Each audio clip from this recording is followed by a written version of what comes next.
शांति। आज कौन सी तारीख है? 18 नवंबर।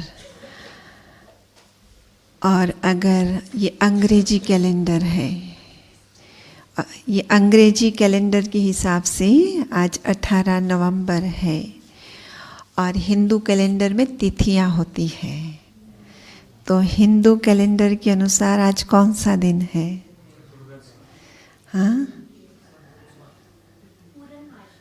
तिथि की बात आती है ना। कार्तिक पूर्णिमा है, जिसको देव दिवाली भी कहते हैं और जिसको त्रिपुरी पूर्णिमा भी कहते हैं, त्रिपुरारी पूर्णिमा भी कहते हैं। और हम जानते हैं कि कैलेंडर में हर त्योहार हिंदू कैलेंडर के अनुसार 2 दिन मनाया जाता है आजकल। और उसका कारण क्या होता है? जो तिथियां जो होती है उसके कारण ये 2 दिन हो जाता है। जैसे कि कहा कि पूर्णिमा आज भी लोग मनाएंगे और आने वाले कल माना 19 नवंबर को भी मनाएंगे। और उसका कारण क्या है कि वो जो पूर्णिमा की तिथि है जस्ट अभी 12 बजे के आसपास शुरू हुई है और कल दोपहर तक रहेगी। तो आज भी पूर्णिमा कहलाएगी और कल भी पूर्णिमा कहलाएगी। लेकिन पूर्णिमा का चांद तो आज हो जाएगा रात को, है ना। लेकिन तिथि को पकड़ के 2 दिन चलता है। तो पूर्णिमा के पहले होती है चतुर्दशी। तो चूंकि पूर्णिमा को ही 2 दिन लिया तो चतुर्दशी भी 2 दिन चली, है ना। बताई तो रहे अभी शुरुआत कर रहे हैं ना हम। तो ये जो देव दीपावली के रूप में मनाया जाता है, जिसको दिवाली को हमने 15 दिन पहले भी मनाया और वो 5 दिन चलती है हमारी दिवाली, जिसमें धनतेरस से शुरू होकर भाई दूज पर ख़त्म होती है। वो 5 दिन। और ये वाले जो दिन है वो भी कार्तिक मास में है और ये भी कार्तिक मास में है। लेकिन वो दिवाली थी कार्तिक मास की अमावस्या के दिन और जो देव दीपावली होती है वो कार्तिक मास की पूर्णिमा के दिन। वो दिवाली के आगे देव शब्द नहीं है, अर्थात वो फिर किसकी दिवाली है? मनुष्यों की दिवाली है। क्लियर हो रही बात? इस शब्द के इस दीपावली के सामने क्या नाम लगा हुआ है? देव। अर्थात ही ये दीपावली वो दीपावली है जो देवताओं के द्वारा मनाई गई है। और वो अमावस वाली जो दीपावली है वो मनुष्यों के द्वारा मनाई गई है। कौन से मनुष्यों के द्वारा? जो मनुष्य से देव बनने जा रहे हैं, जो मनुष्य से देव बनने जा रहे हैं। वो मनुष्य जो अंधकार में है, जो हमने भक्ति मार्ग में क्या गाया? असतो मां सद्गमय, तमसो मां ज्योतिर्गमय, मृत्युम मां अमृतम गमय। तो जो गुहार हमने द्वापर से लगाई थी वो परमात्मा धरती पर आते ही हमें वो रास्ता देना आरंभ कर देते हैं। अज्ञान के अंधकार से ज्ञान की रोशनी की ओर लेकर चलना आरंभ कर देते हैं। अर्थात हमारा आत्मा रूपी दीवा जगना आरंभ करते हैं। लेकिन है अभी भी पूरे संसार में अंधकार, अज्ञान का अंधकार। और अज्ञान का अंधकार है, इसलिए दीप से दीप जगाकर रोशनी करने की आवश्यकता है। तब कहा वो दिवाली है वो मनुष्य जिनको परमात्मा ने आकर जगाया है। दीवा जो बूझा पड़ा था द्वापर से, उसको आकर जगाया। क्योंकि बाबा कहते सारे जो भी त्योहार है वो संगम की यादगारें हैं, ऐसे ही कहते ना बाबा। तो बाबा आए हमें अज्ञान से ज्ञान की ओर ले चले। जो ये अशरीर सत्य है, ये जो शरीर असत्य है, इसको ही मैं समझ के बैठे थे, लेकिन इस असत्य से निकालकर सत्य आत्मा जो अविनाशी है, तो असत्य से सत्य की ओर लेके चले। ये दीवा जो बुझा हुआ था उसको जगाया, रोशन किया, ज्ञान की रोशनी प्रदान की।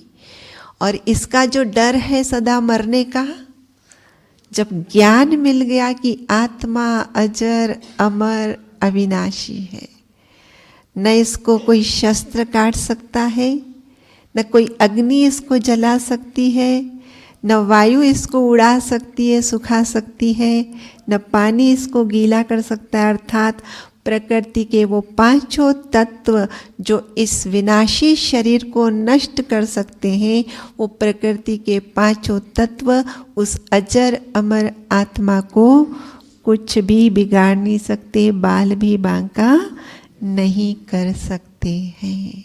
तब कहा वो दीपावली, परमात्मा जब आते हैं, ज्ञान देते हैं, दीवा जगता है, फिर हम दीप से दीप जगाते चलते हैं। तो ज़रूरत है, अंधकार है, रोशनी की ज़रूरत है, इसलिए वो दीवे जल रहे हैं। तो इस पथ पर चलते चलते कहा ना, क्या होना चाहिए हमें, हम कहाँ की ओर बढ़ रहे हैं, मनुष्य से देवता की ओर बढ़ रहे हैं। तो एक दिन तो आएगा ना हम देवता बनेंगे, कि सब आत्माओं की ज्योति जगी हुई रहेगी। और आत्मा पूरी जगी हुई रहेगी का क्या अर्थ है? आज हम आत्माओं के जो वैल्यूज है, जो ओरिजिनल संस्कार से खुशी, प्रेम, शक्ति, आनंद है मेरे, पर अनुभव में मेहनत तो कर रहे हैं ना। लेकिन रोज रोज की प्रैक्टिस, वो जो हमारी मेहनत है वो कम होती जा रही है। पहले समझो बहुत ज़्यादा मेहनत लगती थी शांति में रहने में, अब कम लगती है। पहले पूरा ही 24 घंटा अशांत रहते थे, अब कुछ पल तो शांत रहते, भले कुछ पल अशांत हो जाते, लेकिन कुछ पल तो हम शांत रह सकते हैं। तो दिनों दिन जैसे जैसे हमारी प्रैक्टिस बढ़ेगी, डेफिनेटली हमारी यात्रा ही है संपन्नता की ओर, अर्थात ही मनुष्य से देवता, अर्थात ही डिस्चार्ज बैटरी से फुल चार्ज बैटरी की ओर बढ़ना। तो फुल चार्ज बैटरी की ओर हम बढ़ना आरंभ करते हैं, और वो चार्जिंग होते होते होते हम अभी फुल चार्ज होने से पहले उसके, जिसको कहते हैं it is about to charge fully, अभी हो ही नहीं, बस अभी थोड़ा और बाकी है। तो कई बार वो होता है ना, कहते हैं कि जो भी कार्य हम करते हैं ना, तो समाप्ति के पहले ही थोड़े अलबेले हो जाते हैं हमको लगता है बस हो गया ना अभी, तो थोड़े से क्या हो जाते हैं, ढीले पड़ जाते। कहने का तात्पर्य, जब तक फुल्ली चार्ज नहीं होते हैं, तब तक हमारे में कमियां, कमजोरियां मौजूद रहती हैं। और इसीलिए भक्ति मार्ग में जो देव दीपावली मनाते हैं, उसमें बताते हैं कि इस देव दीपावली को कि देवताओं की दिवाली है, कि स्वयं देवताएं स्वर्ग से धरती पर आए और आकर के किस खुशी में दीप जलाए, क्योंकि संपन्नता प्राप्त की। कौन सी संपन्नता? तो कहानी बताते हैं कि त्रिपुरासुर नामक एक राक्षस था, जो देवों को बहुत परेशान कर रहा था। देवों ने अपने सारे प्रयास कर डाले, लेकिन सफलता हासिल नहीं हो रही थी। तो देवताओं ने जाके विष्णु जी को रिक्वेस्ट की, और फिर विष्णु जी ने जाके पहले ब्रह्मा के पास गए, फिर विष्णु के पास गए, और फिर शिव के पास जाना पड़ा। और फिर शिव ने उस त्रिपुरासुर नामक राक्षस को क्या किया? खत्म किया। और खत्म किया तो वो संपन्नता प्राप्त की, अर्थात दैत्यों के जो उनके ऊपर सफरिंग्स आ रही थी, जो पीड़ाएं हो रही थी दैत्यों के कारण से, उनसे वो फुल्ली क्या हो गए, फ्री हो गए, मुक्त हो गए, स्वतंत्र हो गए। तो स्वतंत्रता की खुशी, क्योंकि हम संपन्नता की ओर तो बढ़ ही रहे थे, कुछ एक कमी कमजोरियां हैं जो हमको बीच बीच में संपन्नता की ओर बढ़ने में रोक रही थी, और उस जो कुछ एक कमियां थी उसको शिव जी ने आके हमारी मदद की और ख़त्म की। तो हम क्या हो गए, फुल चार्ज स्टेट में आ गए। और तब कहा कि देवताएं ऊपर से आए स्वर्ग से धरती पर। हाँ, वो तो भक्ति मार्ग में तो सब क्या हो गया है, जो मिसिंग लिंक भरपाई नहीं होने के कारण इधर से उधर जुड़ गया है। वास्तव में तो बाबा कहते धरती पे ही स्वर्ग है।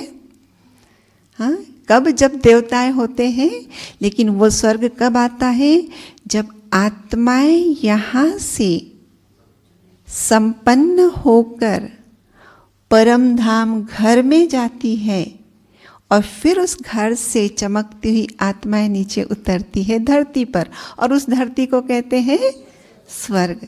तो जो बाबा कहते हैं कि जब वहाँ पर आप दीपावली, वहाँ पर भी हर दिन दीपावली होगी।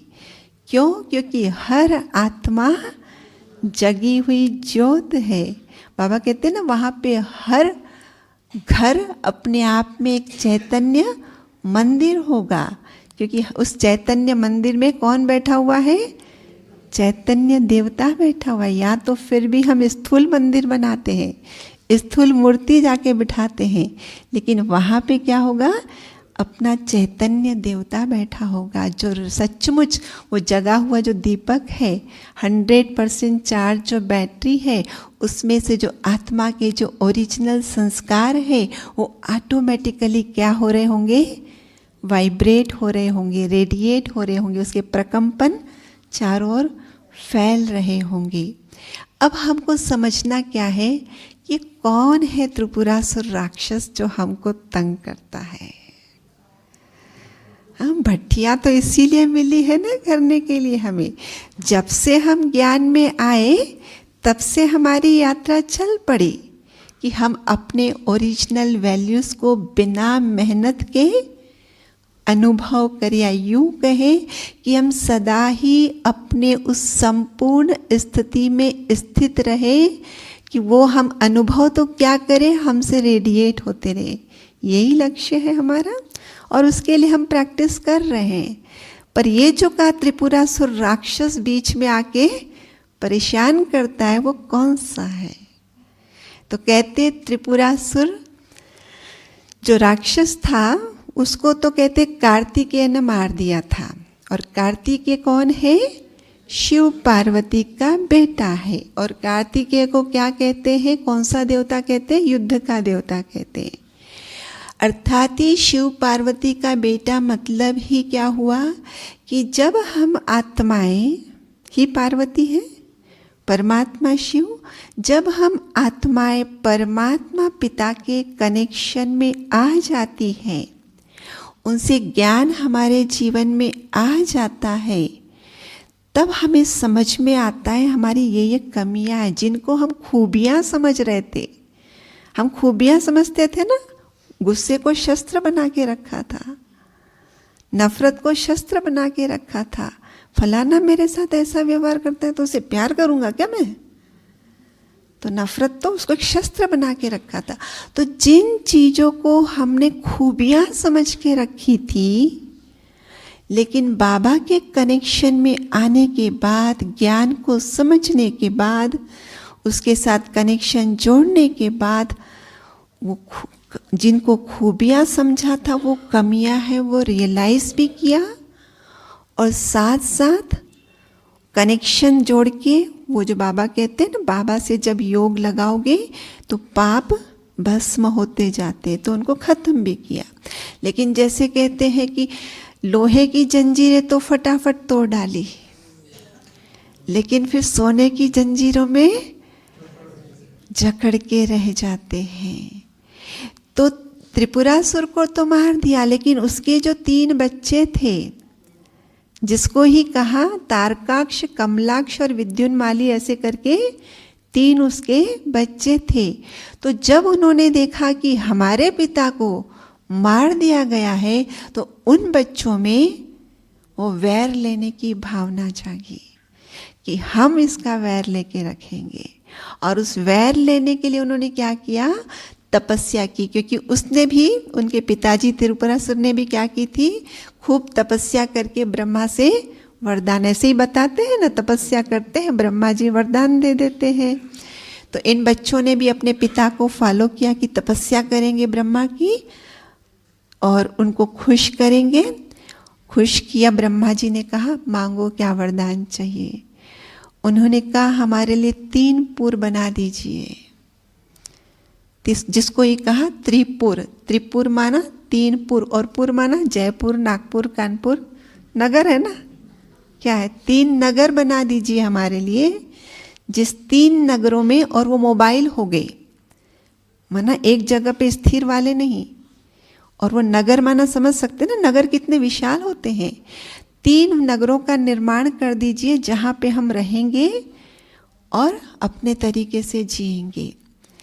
तो माना इमॉर्टल होना चाहते थे, अमर रहना चाहते थे, क्योंकि पिता को तो मार दिया, अब हम अमर रहना चाहते। तो ब्रह्मा जी ने कहा कि अमर तो कोई नहीं रह सकता है। तो उसके बदले में फिर ये वर मांगा कि ठीक है, हमें से 3 नगरी बना के दे दो, वर्षों तक हम उसमें एंजॉय करेंगे, रहेंगे। और चूंकि कहा अमरता तो किसी को मिलती नहीं, एक दिन मरना होगा, तो उन्होंने कहा ठीक है, उस हजारों वर्षों तक हम उसमें राज्य करें। और फिर जाकर के वो 3 पुरियां जब एक सीध में आ जाए, क्योंकि मोबाइल है, माना घूम रही है आकाश में, तो उनका 3 का एक सीध में आना, ये संयोग भी तो बनना चाहिए ना। तो जब ये 3 एक सीध में आएगी, और इसको मारने वाला जो होगा वो एक एरो से ही मार के खत्म करे, तब खत्म होना चाहिए। तो ये कंडीशन रख दी उन्होंने। तो ये 3 पुर कौन कंडीशन है बताइए। अभी ये हमारी कहानियां हैं, मैं, मेरा और तेरा। मैं, मेरा और तेरा, ये 3 पुरियां हैं। इसमें कौन? मन इधर ही तो घूम रहा होता है। मन इन 3 पुरों में ही घूमता रहता है। आज भी चाहे हम ब्राह्मण बन गए हैं, जो अज्ञानी हैं, आज भल हम उनके साथ कंपैरिजन अपनी नहीं करते होंगे, उनके साथ हम कंपटीशन नहीं करते होंगे, उनके साथ क्रिटिसिज्म नहीं करते होंगे, क्योंकि अभी इतनी तो समझ हमें आई है कि हमें बाबा ने एक ज्ञान दिया है और उन्हों को अभी ये पता नहीं उनसे क्या कंपटीशन करना। वैसे भी कहते हैं पहलवान पहलवान के साथ ही लड़ाई में अपनी शान समझता है ना। एक पहलवान को एक मच्छर के साथ लड़ने के लिए बोल दो तो उसकी उसमें शान नहीं होती।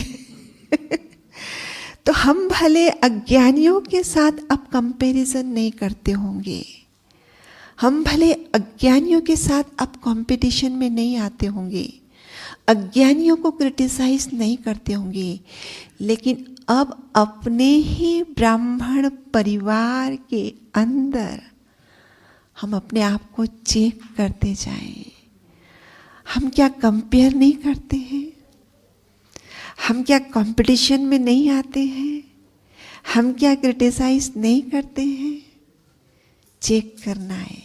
ये भट्ठी चेकिंग के लिए मिलती है। ये जो आपको इतना समय दिया जा रहा था, आप 4 धामों की यात्रा करो। क्लास के समय तो बहुत कम रखे गए, बहुत कम रखा गया ना। योग के लिए बहुत समय दिया, क्योंकि हर आत्मा ने खुद की चेकिंग करनी है। ज्ञान तो आपके कानों में अंदर जाएगा, लेकिन कौन का? ज्ञान दूसरा सुनाएगा, आप सुन लोगे, लेकिन चेकिंग कौन करेगा? खुद की, खुद ने ही तो करनी है ना। और खुद की चेक आप कर सको, उसके लिए इतना सारा समय दिया जा रहा था कि मैं, जो हमारा पहले अज्ञान काल में जो थे हम, तो मिरर के सामने जाके इसको मैं बोलते थे, तो बाबा ने आके कहा ये मैं नहीं है, ये तो मैं का रथ है, मैं तो आत्मा है। तो ये समझ भले आ गई है, लेकिन अब ब्राह्मण ब्राह्मण के बीच में मैं कौन होता है? आत्मा होती है मैं? होती है मैं आत्मा? फिर वही आ जाता है, मैं 25 साल वाला, मैं 20 साल वाला, ये 5 साल वाला, ये घर में रहने वाला, ये सेंटर पे रहने वाला, मैं समर्पित, और ये बाहर वाला। आती है बातें? सेंटर पे तो मेरे को इतना सम्मान दिया जाता है, इनको तो कोई, तो कंपैरिजन चल रहा है ना। तो मैं आत्मा हूं अभी भी, क्या उसमें टिकी हूं मैं? टिकी हूं मैं अभी भी? ये चेकिंग करना है। तो ये मैं हो गया, फिर मेरा, इसको मैं समझा, और फिर इसके द्वारा जो जो हासिल किया उसको मेरा बोलते गए। डिग्री मेरी, ये सब मेरा मेरा मेरा करते गए ना उसको। तो पावर एंड पोजेशंस, जबकि बाबा क्या कहते हैं, मेरा तो क्या है, मैं आत्म स्वरूप, मैं शांत स्वरूप, मेरा तो गुण ये है। मेरे रियल प्रॉपर्टी, मेरी रियल पावर एंड पोजेशन तो मेरा ज्ञान, मेरा वर्चुअस, मेरे पावर्स जो आत्मा में निहित है, जिसको हम अज्ञान में भूल चुके थे, जो बाबा ने आके मुझे याद दिलाए। लेकिन फिर भी ब्राह्मण ब्राह्मण के साथ रहते हम मेरा किसको कहते रहते हैं। फिर है तेरा, कि जब बाबा ने कहा सब आत्माएं हैं, चाहे वो हिंदू है, चाहे वो मुस्लिम है, चाहे वो पारसी है, जाति के आधार पे भी कहो, चाहे वो धनी है, चाहे वो गरीब है, रंग के आधार पे कहो, चाहे गोरा है, चाहे काला है, आयु के आधार से कहो, कोई छोटा है, कोई बड़ा है, पढ़ाई के आधार से कहो, शिक्षित है, अशिक्षित है, व्हाटएवर, सब क्या है? आत्मा है। और चूंकि सब आत्मा है, सब मेरे हैं। तेरा किधर हो गया? और जब सब मेरे हैं, अर्थात सब मेरे का मतलब ये सब आत्माएं हैं और सब एक ही पिता के हम संतान हैं। और जैसे जब एक पिता के संतान होते हैं तो परिवार के अंदर वो अपनापन होता है, ये मेरे अपने ही तो है।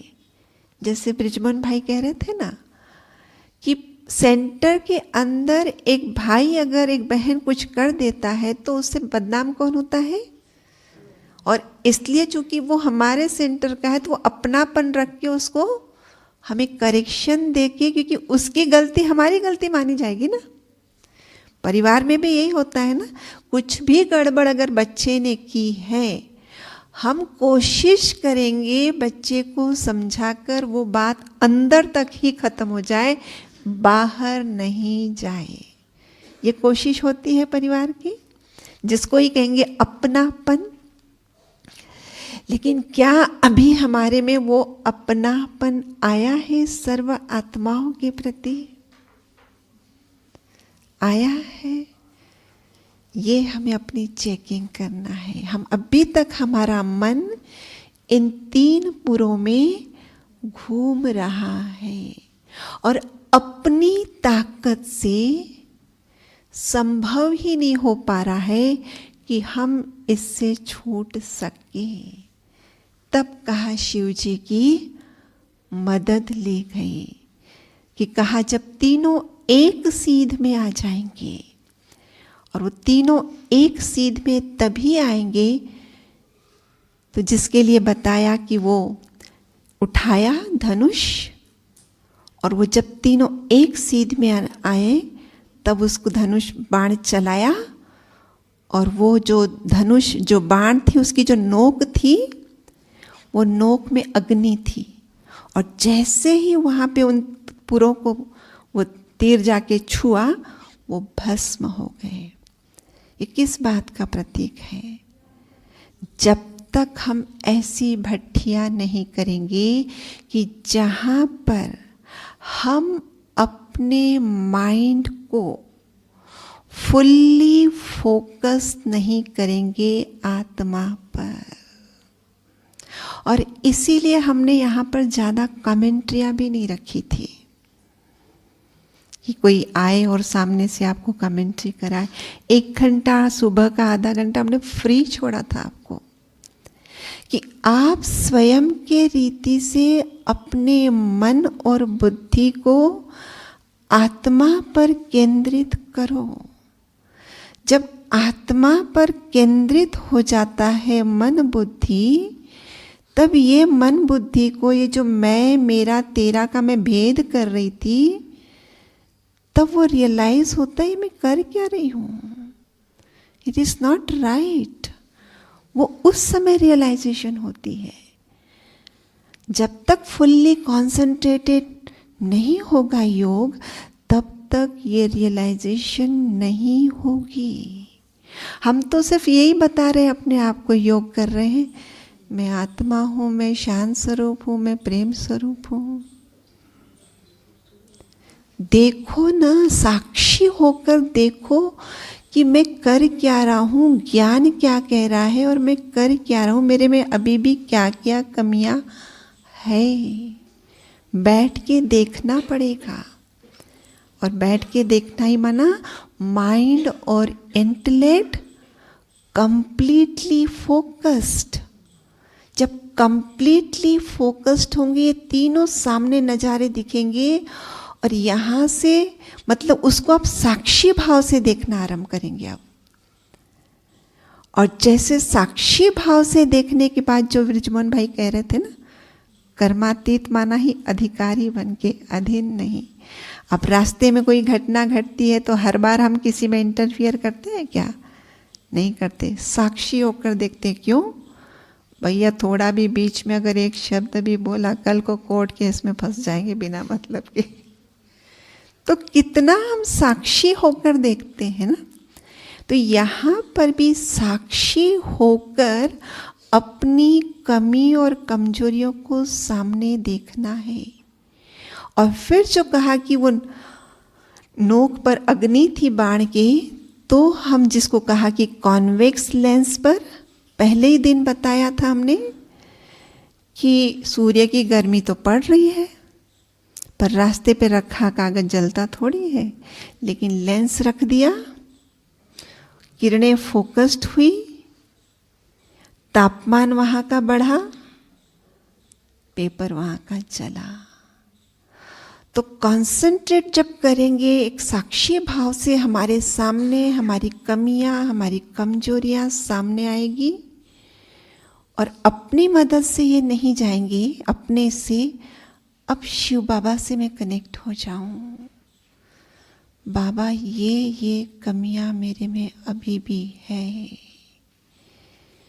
और इन कमियों पर बाबा अब आपकी रेस पड़ जाए, तो फिर जाके ये कमियां क्या होगी? भस्म होगी। और जब ये भस्म होगी तो मैं तो हुई ना आनंद स्वरूप, मैं तो हुई शांत स्वरूप। मेरा आनंद स्वरूप, शांत स्वरूप, प्रेम स्वरूप क्यों नहीं अनुभव में आ रहा है? किचरा मिक्स है ना, कचरा उसमें मिक्स है।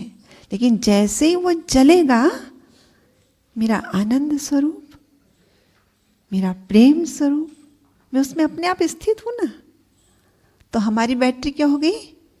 Full charge. तो जैसे कहा कि देव दीपावली के दिन तब कहते कि शिव जी ने इन त्रिपुर पर अटैक किया, विजय मिली, तब उसका नाम पड़ा त्रिपुरारी। त्रिपुर प्लस अरी, अरी माना दुश्मन। तो जो दुश्मन को मारने में सफल हो गया वो त्रिपुरारी। कौन सा दुश्मन था? मैं, मेरा और तेरा वाला, ये त्रिपुर थे। तो उसके पहले है चतुर्दशी, देव दीपावली के पहले है वैकुंठ चतुर्दशी, वो दिवाली के पहले है नरक चतुर्दशी। वो वाली दिवाली जब मना रहे तो पहले क्या है, और ये देव दीपावली जब मना रहे तो पहले क्या है, वैकुंठ चतुर्दशी। माना वैकुंठ के करीब जा रहे हैं हम लोग। हाँ, वैकुंठ शब्द का ही अर्थ क्या है, जहां किसी प्रकार की कोई कुंठा हमारे अंदर में नहीं। और कुंठा तभी हमारे अंदर में नहीं होगी जब हम कंपैरिजन करना छोड़ेंगे, जब हम कंपटीशन करना छोड़ेंगे, जब हम क्रिटिसाइज करना छोड़ेंगे, क्योंकि कुंठा का जन्म ही इसी से होता है। आप कंपेयर करो किसी से तो जाके ईर्ष्या उत्पन्न होगी, और कंपेयर ही नहीं किया तो ईर्ष्या का सवाल ही नहीं उठ रहा है। कंपटीशन करो ही नहीं तो ईर्ष्या आती नहीं। तो इसलिए कहा कि वैकुंठ में वो ही चलेगा जिसकी सारी कुंठाएं खत्म हो जाएगी। तो वैकुंठ चतुर्दशी क्या बताते भक्ति मार्ग में, कि वो चातुर्मास करते हैं ना, खासकर जैनी लोग करते हैं चातुर्मास, वैसे हिंदू लोग भी करते हैं। तो उसमें आता है कि एक होती है देवशयनी एकादशी और एक होती है देव उठनी एकादशी, देव उत्थान, है ना।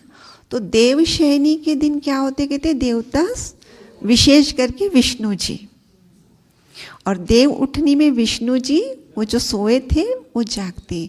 अब कौन सी नींद सो रहे थे, वो सोचने की बात है, कौन सी नींद सो रहे थे और विष्णु जी क्यों। यहाँ पे अर्थ है कि भगवान जब धरती पर आते हैं, वो आत्मा जो भविष्य में विष्णु की है, मतलब वर्तमान में वो प्रजापिता ब्रह्मा जो देवराज बाबा लेखराज, दादा लेखराज, और उसके साथ हम ब्राह्मण भी है ना, हमारा भी तो कोई ना कोई देव रूप है ना फ्यूचर में। तो होने वाली जो है आत्मा है देवता, जो आत्मा विष्णु भविष्य में बनने वाली, उसकी बात है ये विष्णु थोड़ी सोएगा जाके, क्यों, सतयुग में तो हम फुल चार्ज है, उसको क्या सोने की जरूरत पड़ी है। तो ये जो बात है कि देवता या विष्णु खास करके सोते हैं, अर्थात जब भगवान धरा पर आते हैं, भगवान जब ज्ञान देते हैं, तो फिर हम आत्माएं क्या करते हैं, उसमें बताते, उस सोने का नाम वो बताते योग निद्रा। निद्रा नहीं बोलते उसको, योग निद्रा। और योग निद्रा का मतलब क्या होता है, हम कहते हैं ना बाबा मम्मा की नींद भी योग निद्रा थी, बोलते हैं ना सभी, क्या अर्थ है उसका। हाँ, योग निद्रा का मतलब है शरीर सोए लेकिन आत्मा जागे। आमतौर पर जब हम रात को सो रहे होते हैं, हमें अपना भी होश नहीं होता है, मतलब आत्मा भी सोई है और शरीर भी सोया है। लेकिन योग निद्रा मतलब शरीर सोए आत्मा जागृत, और इसका अर्थ है ये कोई 4 महीने लगातार सोता है क्या? 6 महीने सिर्फ कुंभकर्ण सोता है तो कितनी बड़ी बातें बनाई जाती है उसके लिए। 6 महीने, आज इंसान एक रात भी सोता है और अगर थोड़ी लेट उठता है 12, कुंभकर्ण है क्या तू? एक दिन के लिए उसको कुंभकर्ण का नाम देते, सोचो कोई 4 महीने सोएगा क्या? तो उसका अर्थ क्या था कि योग निद्रा में गए, अर्थात वो योग तपस्या ऐसी की कि जिस योग तपस्या में शरीर तो जैसे कि जिसको बाबा कहते अशरीरी बन जाओ, आपको शरीर का भान ही नहीं रहे। नींद माना क्या, जहाँ शरीर का भान ही नहीं होता है। जिनकी कच्ची नींद होती तो उन लोग को कितनी परेशानी होती है। हाँ, थोड़ा सा किसी ने हिलाया नहीं, थोड़ी सी सुई गिरी नहीं तो उनका सभी हो जाता है। तो नींद माना जिनकी अच्छी गहरी, शरीर का कोई भान ही नहीं है, और शरीर का तो छोड़ो अपना भी भान नहीं है। लेकिन योग निद्रा में शरीर का भान नहीं, लेकिन अपना आत्मा का भान है। तो वो अशरीरीपन का, वो विदेहीपन का अभ्यास किया है। और तब कहते कि जब ये चतुर्दशी वैकुंठ चतुर्दशी के वो देव उठनी माना विष्णु उस योग निद्रा से उठे और उसमें ये बताते हैं कि जब विष्णु जी शयन के लिए गए योग निद्रा के लिए, उस समय शिव ने, क्योंकि हम कहते हैं विष्णु जी पालनहार है, सृष्टि के पालनहार है, शिव जी ने आकर उसका जो कार्यभार है पालनहार का सृष्टि का, वो कार्यभार अपने कंधों पे लिया, तब जाके उसने तपस्या की। और तभी तो देखो हर बार हम क्या कहते हैं, ब्रह्मा बाबा भी क्या कहते हैं, मैं कुछ नहीं कर रहा हूं, करावनहार करा रहा है। क्योंकि विष्णु जी का पालना का जो रोल है सतयुग से है, तो सतयुग से वो पालना करते, तभी तो हर आत्मा वहां पे, बाबा कहते हैं ना विष्णु के अपने 2 ही तो बच्चे होंगे, गिनती के 1-2, लेकिन सारी प्रजा उसको क्या कहेगी, माता पिता के रूप में एक्सेप्ट करेगी। तो पालना का रोल वहां पे है जो सतयुग से चला आएगा कलयुग एंड तक। लेकिन कलयुग एंड तक जहां बात उसके भी हाथ से निकल रही है, तब शिव बाबा आते हैं और उसका जो कार्य है सृष्टि के पालनहार का, वो अपने जिम्मे पे लेते और इसको कहते तुम अभी अपनी तपस्या करो। और उस तपस्या में जब वो पूरा सफल होता है तो तब कहते हैं वैकुंठ चतुर्दशी के दिन ही क्या होता है, शिव जी पुनः उसको जो कार्यभार उसका लिया था, पुनः उसको सौंप कर कैलाश जाने के लिए तैयारी करते हैं। और इसीलिए कहते हरिहर मिलन होता है इस दिन। भक्ति मार्ग में कहते हरि माना विष्णु और हर माना शिव जी। हरिहर मिलन होता है कि वो शिव जी आके उसको कहते अभी सृष्टि का कार्यभार तुम संभालो और मैं जाऊंगा अभी अपने कैलाश पर्वत। अर्थात ही तपस्या जैसे जैसे आगे बढ़ेगी, हम फुल चार्ज वाली स्थिति में संपन्नता की ओर बढ़ेंगे। तो हम देख रहे हैं शिव बाबा ने अपना रोल कैसे कम कर दिया है, क्योंकि ब्रह्मा बाबा संपन्न हो गए हैं। बस थोड़ी सी संपन्नता कौन सी बात की बाकी है कि मैं अकेला संपन्न बन के राज सतयुग में करूंगा क्या। तो जिनको साथ में लेके जाना है वो अभी संपन्न हुए नहीं है। तब कहा कि शिव जी की मदद से फिर बच्चों की भी, सारे देवताएं जो परेशान थे उसने तो जीत लिया मैं मेरा तेरा को।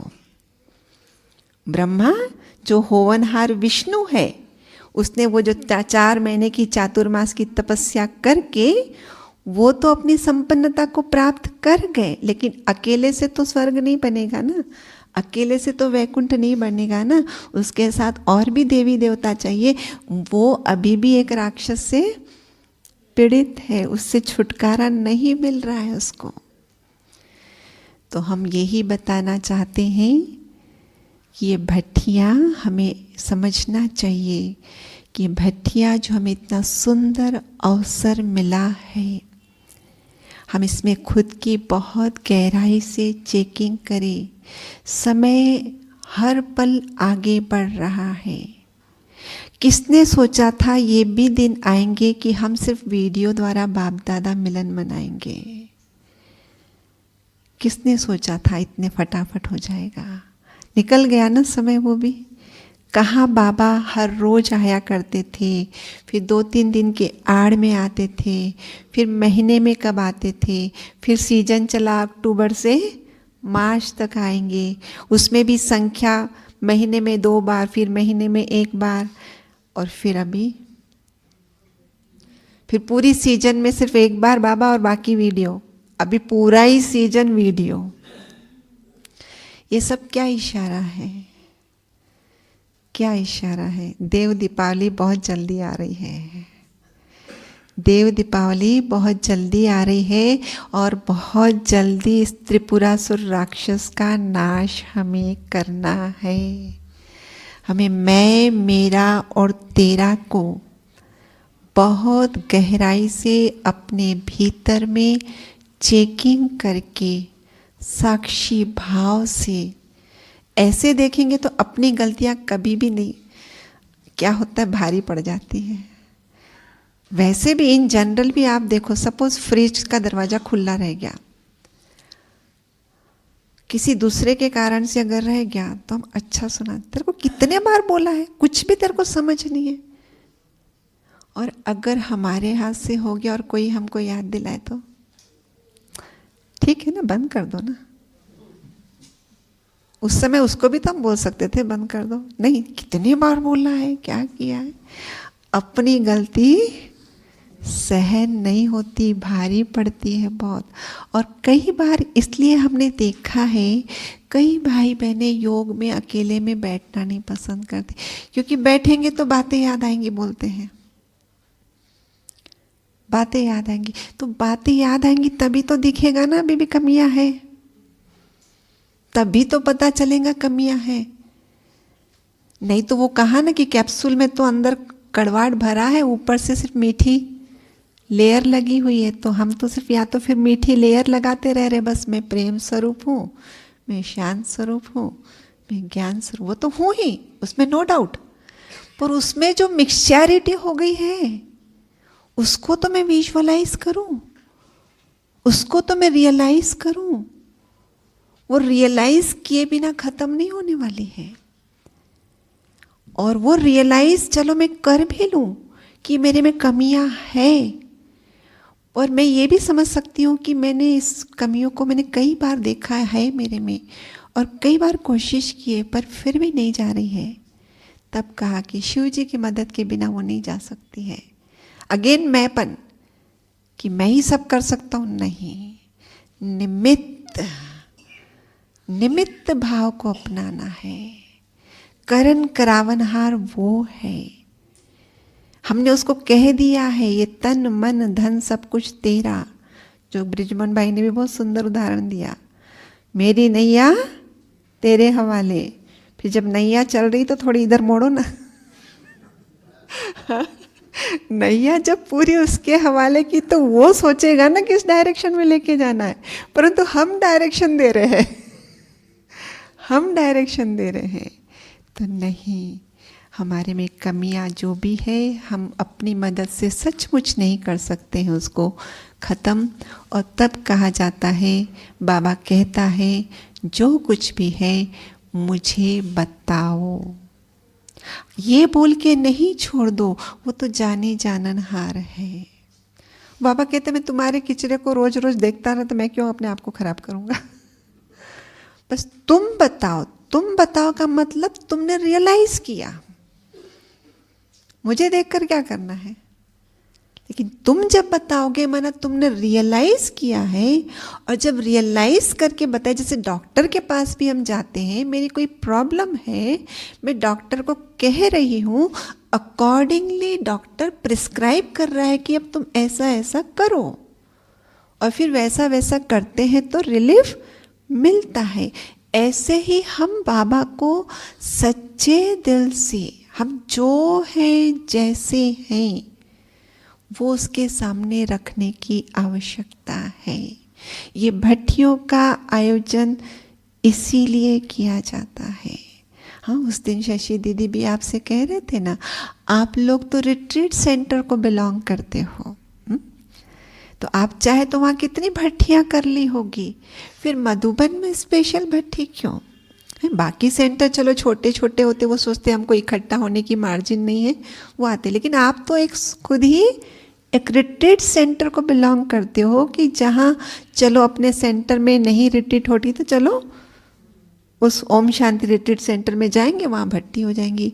वहाँ भट्टियाँ करने के बाद भी यहाँ की भट्टी क्यों करने आए हैं? क्योंकि यहाँ पर बहुत ज़्यादा हाई एनर्जी है। हम कहते हैं ना यहाँ 4 धाम है। 4 धाम का मतलब क्या? दुनिया में भी जो 4 धाम होते हैं ना, मतलब क्या होता है 4 धाम का? एक तो वो चारों धाम जो होते हैं विष्णु से रिलेटेड होते हैं। नंबर 2, वो जो धाम होते हैं ऊंचाई पर होते हैं, और वहाँ के वाइब्रेशन जो आपके हाउस होल्ड के वाइब्रेशन है, जहाँ आप रहते हैं, जहाँ बिजनेस करते हैं, जहाँ वर्क प्लेस है, वहाँ के वाइब्रेशन से वो हाई क्वालिटी के वाइब्रेशन होते हैं कि जिस कारण से आप अपने घर से निकलकर, कारोबार से निकलकर जब चार धाम करने गए हैं, आपको एक अलग फीलिंग आती है। और आजकल तो चूंकि वहाँ पर भी सब कुछ होने लग गया है, तो आजकल वो भी फीलिंग भी कम हो गई। धाम माना ही जहाँ का वाइब्रेशन बहुत हाई है। तो इसलिए यहाँ पर आपको चार धामों का यात्रा का मौका देते हैं। और उसके बाद यहाँ पर एक साथ बैठकर, क्यों? क्योंकि चार धाम से भी ऊंचा धाम कौन सा है? परम धाम। क्योंकि ये चार धाम में तो फिर भी लोग आ रहे हैं, जा रहे हैं, आ रहे हैं ना, नानबिकेस भी आते, भले कम आते हैं यहाँ पे। ज्ञान सरोवर में और शांतिवन में तो प्रोग्राम नानबिकेस के ऑर्गेनाइज होते हैं, यहाँ प्रोग्राम से ऑर्गेनाइज नहीं होते, लेकिन विजिट करने तो आते ही है ना। तो यहाँ के फिर भी उन जो ब्रह्मा बाबा के, शिव बाबा के अवतरण के, दादियों की तपस्या के जो वाइब्रेशन है, थोड़े बहुत उन वाइब्रेशन से थोड़े से डाइल्यूट है। लेकिन परम धाम के वाइब्रेशन, वहाँ नो डाइल्यूशन, बिल्कुल भी डाइल्यूशन नहीं है वहाँ पे।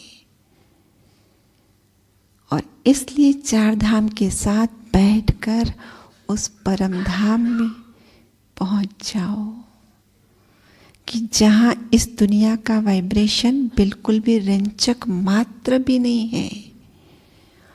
और वहाँ चले जाकर, और वो तो तभी होगा जब शरीर भी स्थिर रहे, मन भी स्थिर रहे, बुद्धि भी स्थिर रहे, वो तो तब होगा।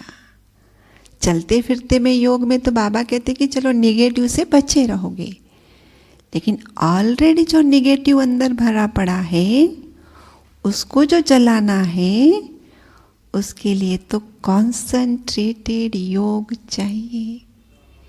एकाग्र बुद्धि, एकांत, एक के अंत में खो जाओ, तब जाकर के वो पूरा होगा।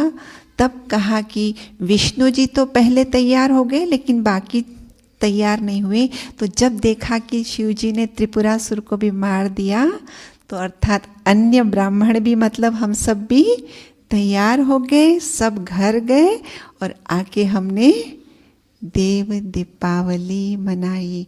तो बहुत कम समय है, हाँ, वो कहते हैं ना, समय दिया जाता है, लेकिन उस समय पर अगर तैयार नहीं होता है तो गाड़ी निकल जाएगी।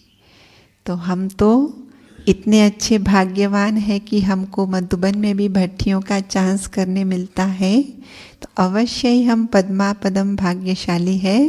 तो अवश्य ही हम गाड़ी से बिफोर रेडी हो जाएंगे, है ना। गाड़ी छूटे उससे पहले ही हम अपने त्रिपुरासुर को क्या कर देंगे, खत्म कर देंगे, ताकि साथ में जाकर उस विष्णुपुरी में, उस कृष्णपुरी में, उस वैकुंठ में उस विष्णु जी के साथ साथ साथ आए। साथ साथ हमारा सब कुछ जो वादा है ना, कि हम पूरा ही कल्प क्या रहेंगे, साथ में रहेंगे। और साथ में रहेंगे माना सतयुग के आदि से आएंगे। जो सतयुग के आदि से आएंगे वो वास्तव में देव दीपावली मनाएंगे। बाद वाले तो दीपावली तो शुरू हो गई है ना, है ना। तो अगर हमें सच्ची देव दीपावली मनानी है तो हम अपने त्रिपुरासुर को शिव जी के मदद से, माना शिव बाबा की मदद से, जो उन्होंने इतनी अच्छी अपॉर्चुनिटी दी है, उसका हम सदुपयोग करें। तो आज आपका लास्ट डे है, तो जो कुछ भी है फिर भी अंदर में साक्षी भाव होकर चेकिंग कर लेना और बाबा को सब कुछ बताकर हल्के होकर जाना। और यहाँ से ये एक नियम पक्का करके जाओ कि वहाँ पर हम सप्ताह में या 15 दिन में या मास में या 2 मास में 1 दिन का मौन अवश्य रखें। तभी तो एकांत होगा, तभी तो एकाग्रता होगी, तभी तो अपनी चेकिंग होगी, नहीं तो नहीं होता है। आप देखो सेंटर पे ज्ञान सुनने आते हैं ना हमारे भाई बहनें जो जिज्ञासु होते, एक दिन आया आधा घंटा, फिर कारोबार में गया, फिर दूसरे दिन आया, फिर उतना उसका असर नहीं होता। इतना शिविर में आते फटाफट असर हो जाता है, क्योंकि रात दिन वही सुन रहे, बाकी जिम्मेवारियों से क्या है, फ्री है। तो उस एकांत का बहुत महत्व है। तो यहाँ से संकल्प करके जाओ, जैसा जैसा जिसका कारोबार है, जितना एडजस्टमेंट कर सकते हैं, या तो सप्ताह में 1 बार, या तो 15 दिन में 1 बार, या तो महीने में 1 बार हम अवश्य फुल मौन रखेंगे। इसलिए हम आप जब यहाँ आते हैं, हम मौन के लिए कितना आपको अंडरलाइन करते हैं। परंतु होता क्या है, बहुत दिनों के बाद आते हैं, परिवार होता है, थोड़ा बहुत तो लेन देन हमको अंदर से होता है कि थोड़ी बहुत तो करें ना हम लेन देन। तो अवश्य ही बाबा भी इसकी छुट्टी दे देता है, लेकिन फिर अपने पुरुषार्थ के लिए अलग से जहाँ भी आप रहते हैं अवश्य ऐसा समय निकालेंगे, तो सब मिलकर बहुत जल्दी इस धरती पर देव दीपावली मनाएंगे। ओम शांति।